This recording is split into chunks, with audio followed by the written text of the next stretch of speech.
I want to tell you what my job is before I tell you what my job has shown me, because the two things are connected in a way that took me 20 years to fully understand. I am 43 years old. I have been working for Harwick County Road Maintenance in eastern Kentucky since I was 23, when I started as a crew member on one of the maintenance trucks and spent my first years learning the county from the seat of a vehicle that drove every road in it, in every condition it produced. I worked my way up to supervisor over 15 years of showing up and learning and being the person who knew what needed to be done before anyone had to tell me. And I have been running the county's road maintenance operation for the last 5 years. Harwick County has 400 miles of maintained road. The terrain is what eastern Kentucky hill country is, which is to say, it is some of the most topographically complex inhabited land in the eastern United States. Deep hollows cut by creek drainages, ridge roads that give way to steep drop-offs, bottomland that floods reliably and catastrophically when the conditions are right, and 1,000 other ways that mountain terrain expresses its fundamental indifference to the roads that human beings have cut into it. My job is to keep those 400 miles passable through every condition the hill country can produce. Ice, washouts, fallen trees, undermined pavement, debris in the drainage ditches. 20 years of keeping the roads open in the conditions that close them. This means I've been in Harwick County at 3 in the morning after a hard rain more times than I can count. I know the county in bad conditions, the way most people know their own living rooms, automatically and in the dark. Every drainage corridor and every flood-prone hollow and every section of road that needed eyes on it when the weather went sideways. I know what belongs on those roads at 3 in the morning in a hard rain. I know what does not belong. There is a piece of local knowledge in Harwick County that has been here longer than anyone I know can trace back.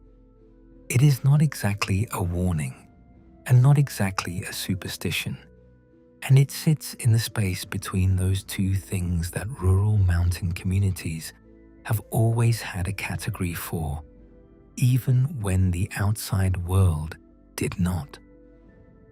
The knowledge says that certain kinds of rain events bring things out of the deep hill country into the lower elevations where the roads and the farms and the towns are. Not every rain, not even most rains. A specific kind, heavy and sustained and arriving after a dry period that had left the creek beds low and the ground packed hard. The kind of rain that came down faster than the earth could absorb it and ran off the surface directly into the creek drainages, turning them from their low, clear, late summer selves into high and brown and fast-moving water that covered the bottoms and pushed into the road margins.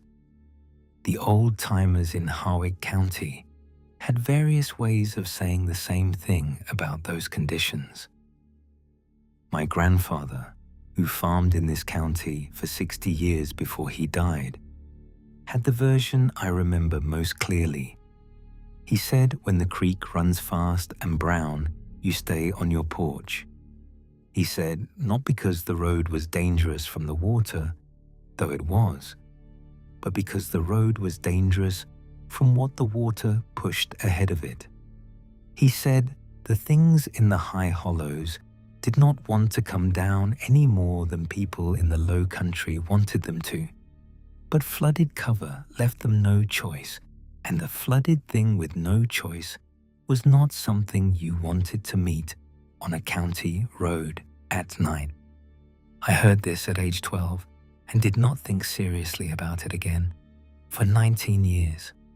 I was a practical man with a practical job, and the hill country gave me enough real and immediate work that I could not afford to spend my attention on things I could not verify. I drove the county roads in hard rain conditions for 20 years because that was when the roads needed me on them, and I attributed everything I could not immediately identify to known causes, because known causes were the right first assumption for a working professional. But there is a distance between the right first assumption and the only assumption, and 20 years of roads in the rain taught me the difference. The first thing I could not attribute to a known cause happened when I was 31. I was running a solo check of the lower drainage roads in the Cutter Gap Hollow during a hard September rain, the kind of check I did before sending my crew out so I could assess conditions firsthand. I was driving slowly with my headlights on and the rain coming down on the windshield in the way of heavy September rain in eastern Kentucky, which is the way of a sky that has decided to empty itself and intends to complete the project. Something crossed the road ahead of me at the edge of my headlight range, 60 or 70 feet out. My lights caught the outline of it, and the outline did not correspond to anything I could name. It was large, and I want to be specific about what I mean by large, because large covers a wide range in hill country where black bears were not uncommon and where I had been startled by deer in road margins 100 times. This was large in a way that fell outside the range I had a category for. It moved quickly, not frantically, but with the unhurried efficiency of something big enough that it did not need to hurry. And it crossed from the right side of the road to the left and was gone into the ditch vegetation before I was close enough to see it with any clarity. I sat in my idling truck in the rain and thought about what I had seen. I drove past the crossing point with my window down and my spotlight on the left ditch and saw nothing in the vegetation. I drove on and finished the road check and filed the encounter in the part of my mind that held things I could not resolve, where it stayed undisturbed for 4 years. The second thing happened when I was 35, on a different road in a different drainage during a hard October rain. This time, I did not see anything.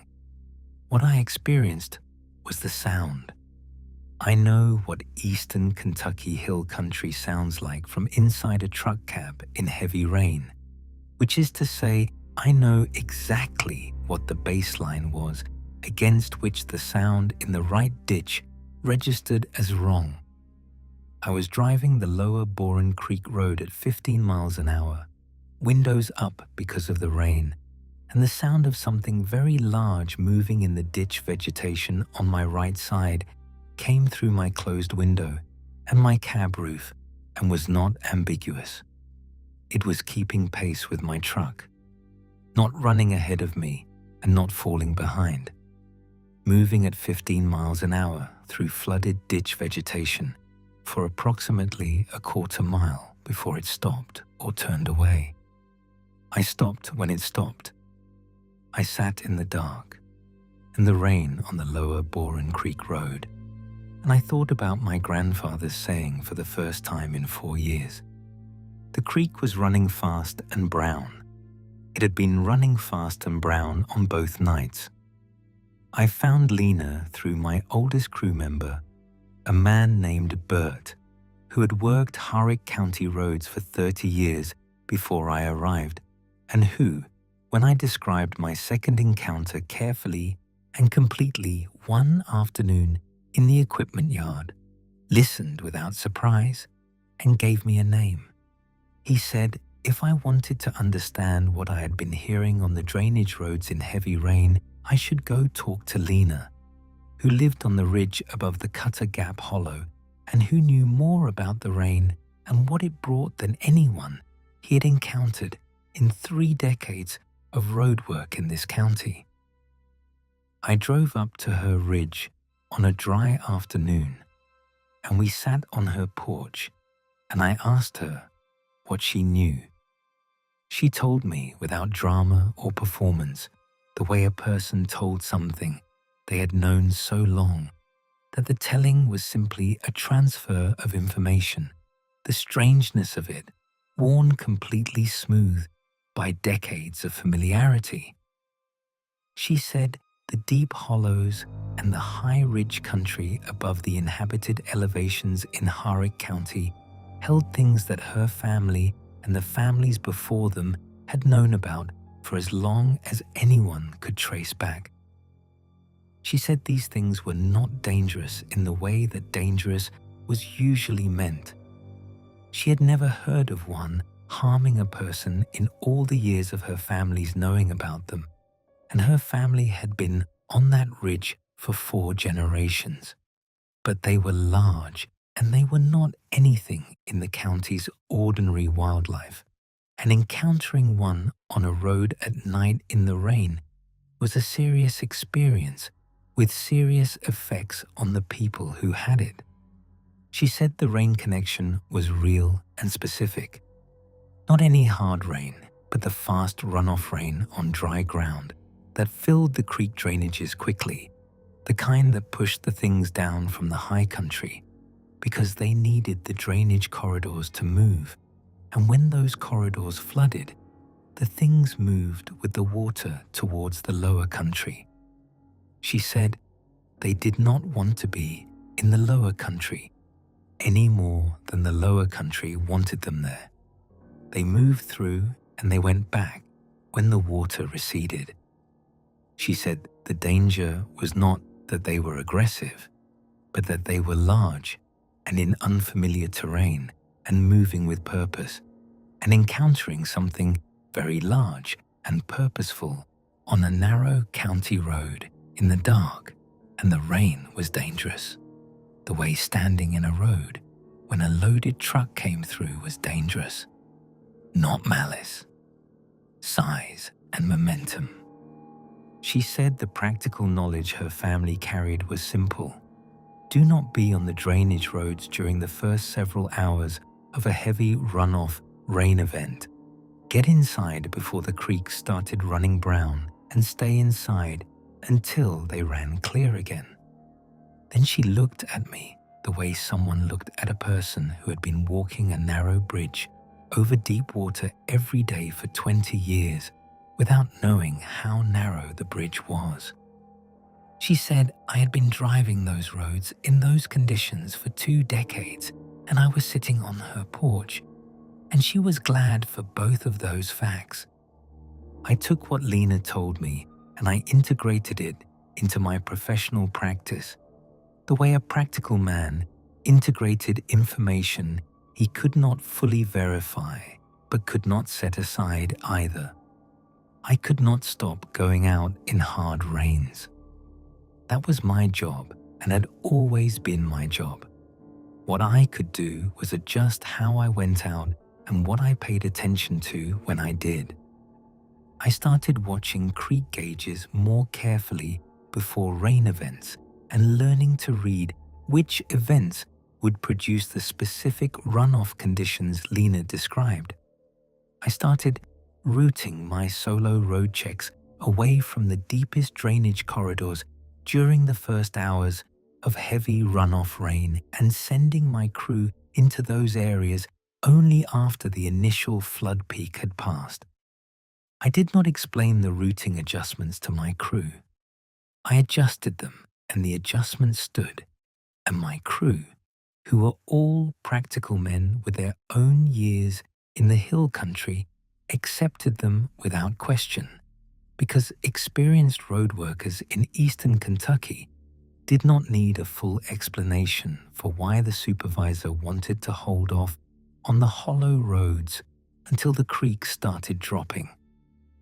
Over the 2 years of adjusted practice, I had 3 more encounters. Another road crossing at the edge of my headlight range in a different hollow. The parallel sound again, this time lasting almost half a mile in a wider drainage. And one more encounter that was neither sound nor sighting, but a quality of presence in the road margin that I registered in my body before I registered it consciously. The specific awareness of being in proximity to something large and aware that I could not locate with my eyes or my ears, but that was as real as the rain on the cab roof. All 3 in the same conditions. Heavy runoff rain, brown water in the drainages, hollow roads below the high country. I was 42, and I believed I understood the situation well enough to manage it. Then the October storm arrived. The system had been in the regional forecast for several days before it reached eastern Kentucky, and the forecasted totals were high, but not unprecedented. I prepared my crew and my equipment response plan the way I always did before a major rain event, adjusted my routing the way I had been doing for 2 years, and waited for it. The system stalled over the eastern Kentucky mountains. What was forecasted as a 12-hour event became 36 hours. The rainfall totals that were high became extreme. The creek drainages in Harwick County rose faster and higher than I had seen them in 20 years of watching them, and the road damage began coming in from across the county in the volume that extreme events produced, which was the volume that required my crew fully deployed and me running the worst sections personally.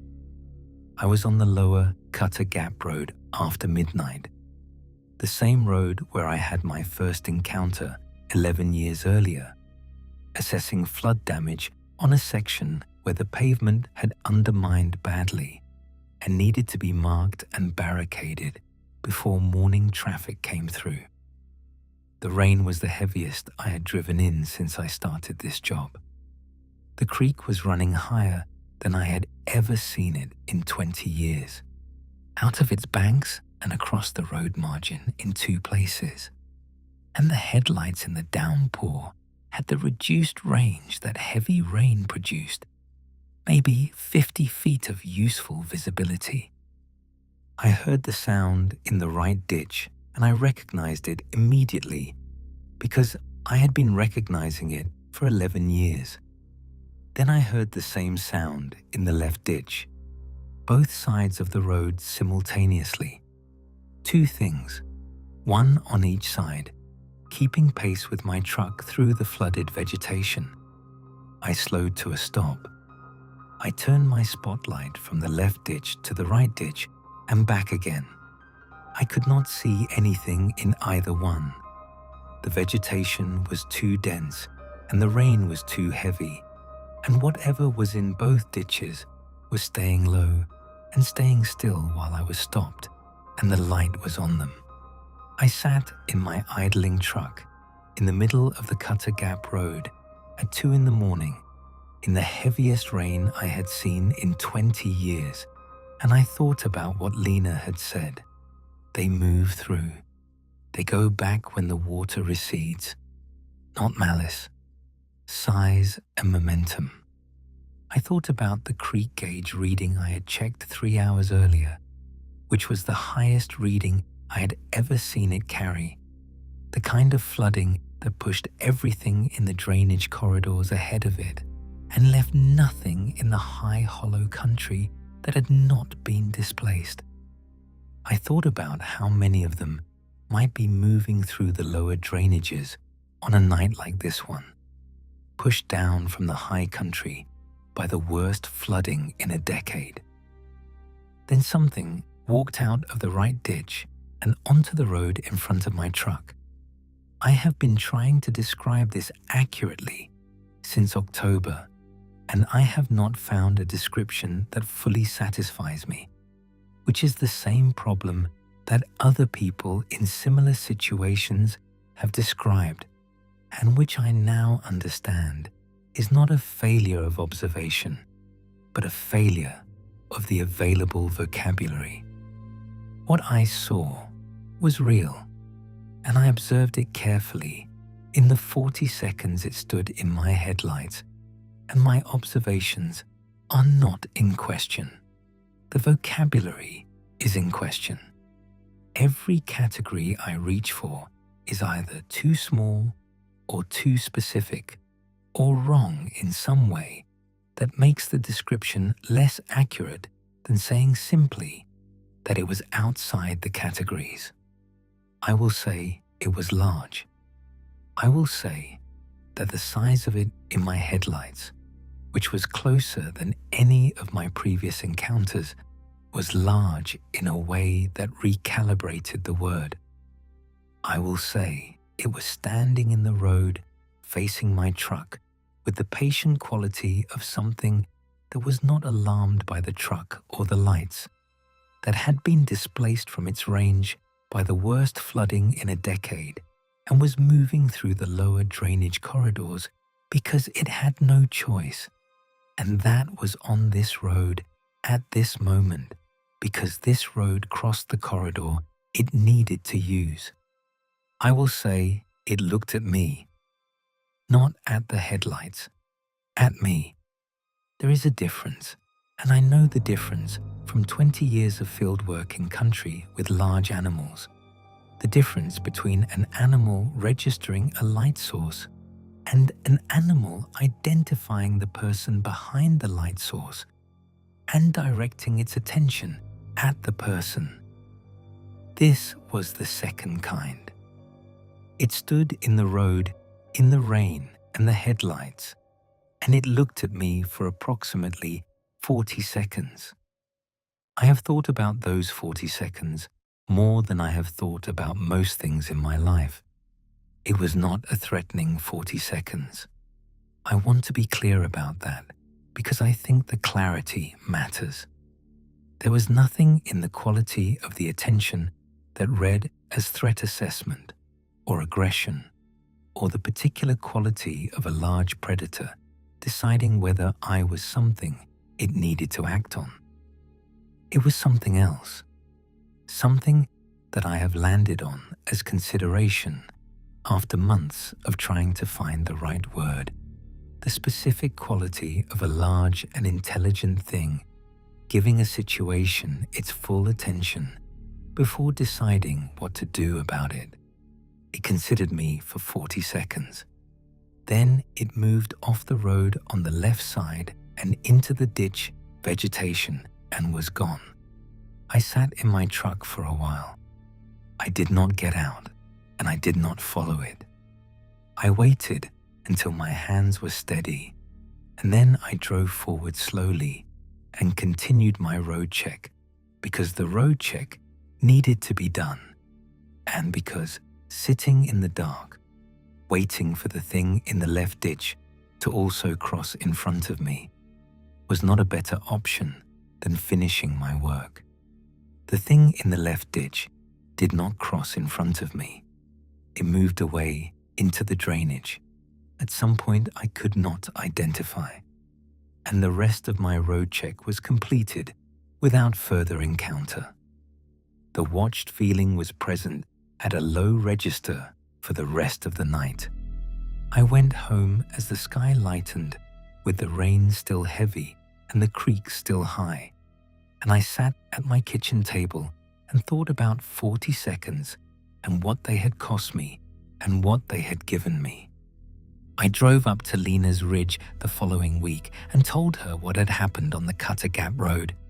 She listened to all of it, the two sounds in the ditches on both sides and the thing that walked out and the 40 seconds and the consideration in it.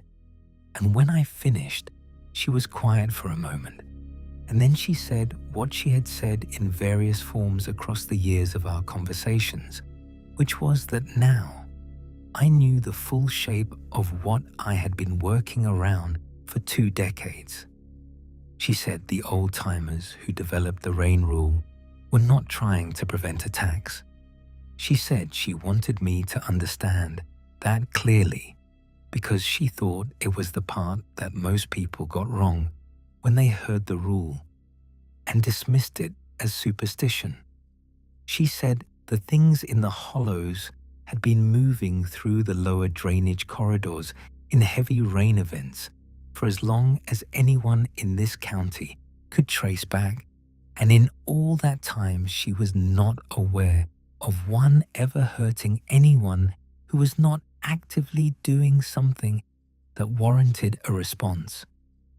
She said what the rain rule was trying to prevent was the meeting itself.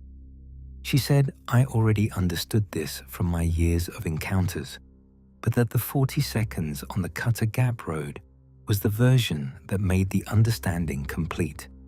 The version her own family had carried for generations as the reason you did not put yourself in the drainage corridors during the first hours of a hard runoff rain. Not because the things would hurt you, because the meeting was the thing that cost people something, not in a physical way, but in the permanent way.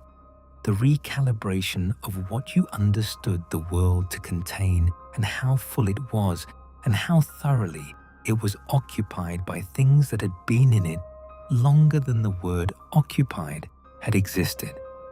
She said she had that knowledge from growing up on that ridge, and she had made her peace with it 80-something years ago, and she thought I had made my peace with it too, from the way I was describing the 40 seconds. I told her I thought she was right. I was not frightened on the Cutter Gap Road in the way I would have expected to be frightened if someone had described that encounter to me before I had 20 years of context for it. What I felt in the 40 seconds was not fear in the acute sense.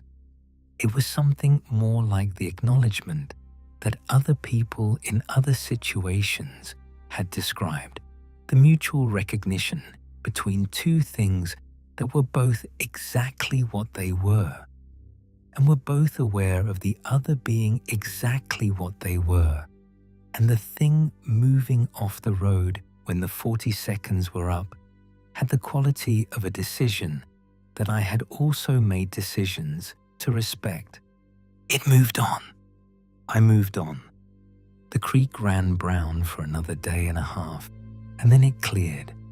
And when it cleared, I drove the Cutter Gap Road in the daylight, and it was the same road it always was, flood damaged and in need of work.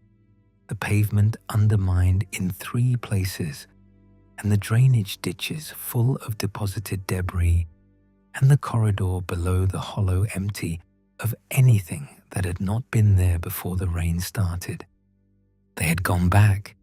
They always went back.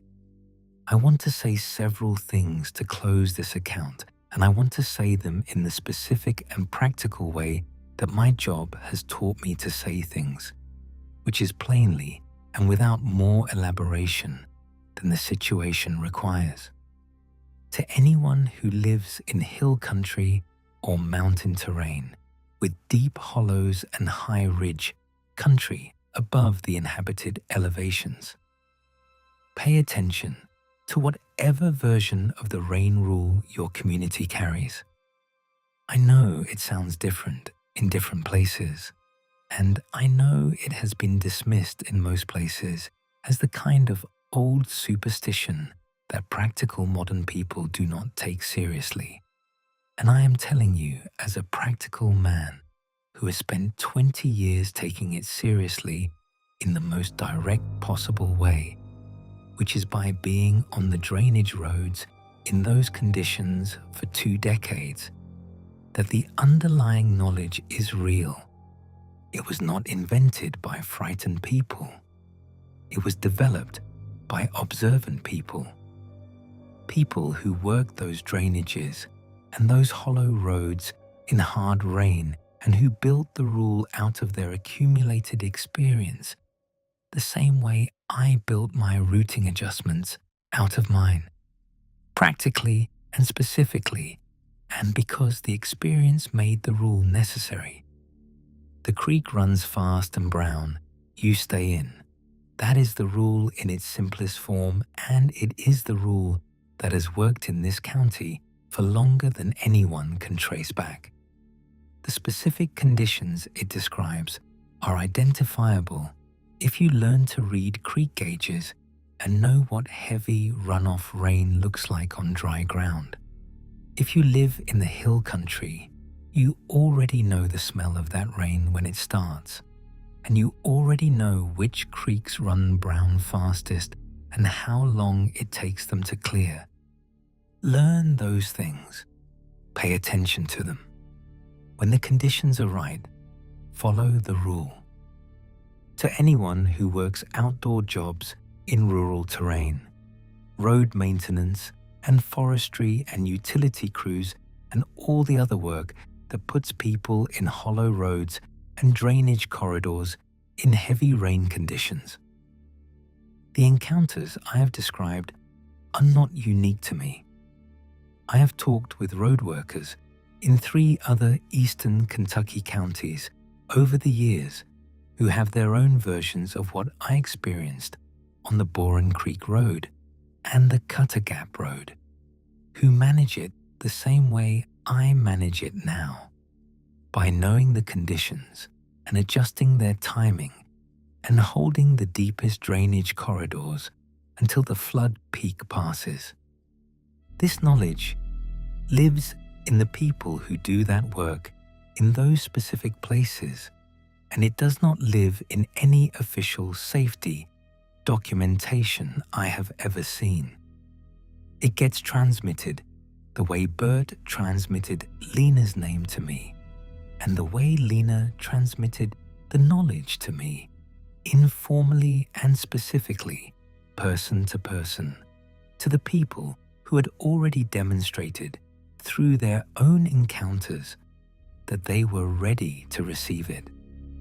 If you have been on a drainage road in heavy rain and heard something in the ditch keeping pace with your vehicle, or seen a crossing at the edge of your headlights that you could not account for, or felt the specific presence in the road margin that registered in your body before you could locate it with your other senses, then you have already demonstrated that you are ready to receive it. What I am telling you is the same thing Lena told me, which is the same thing her mother told her, which is the same thing her grandmother carried from the generation before. The things in the high hollow country use the drainage corridors when the flooding displaces them from their range. They move through the lower terrain and they go back when the water recedes. They have been doing this longer than anyone in Harwick County has been keeping track. They are not aggressive toward people who are not actively doing something that warrants a response.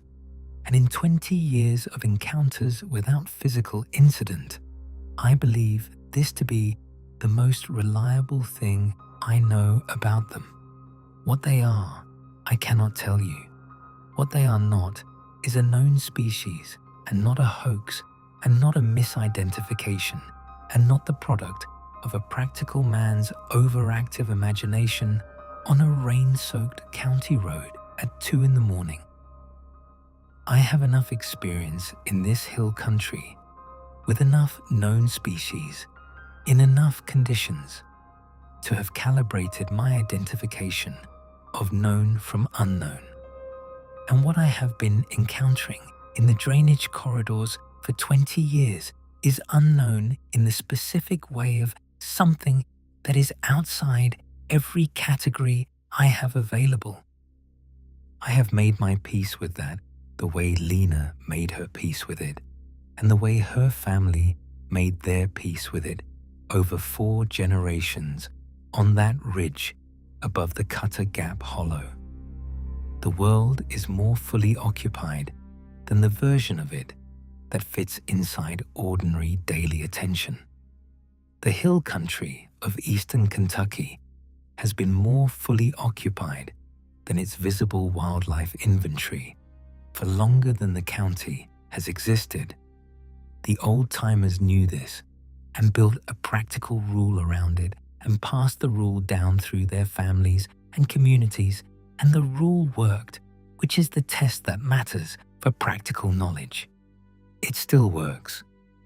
I will be watching the creek gauges this week, the way I watch them every week in the fall. I will be watching the sky for the specific quality of rain that my grandfather described, and that Lena described, and that I now understand from 20 years of direct experience in the drainage corridors. When the conditions are right, I will hold the hollow roads and send my crew to the ridge sections, and I will wait for the flood peak to pass and the creeks to begin dropping toward clear. Not because I'm frightened of what is in the drainages. I have been in those drainages for 20 years, and the thing that crossed the Cutter Gap Road in the October rain looked at me for 40 seconds and then went on its way.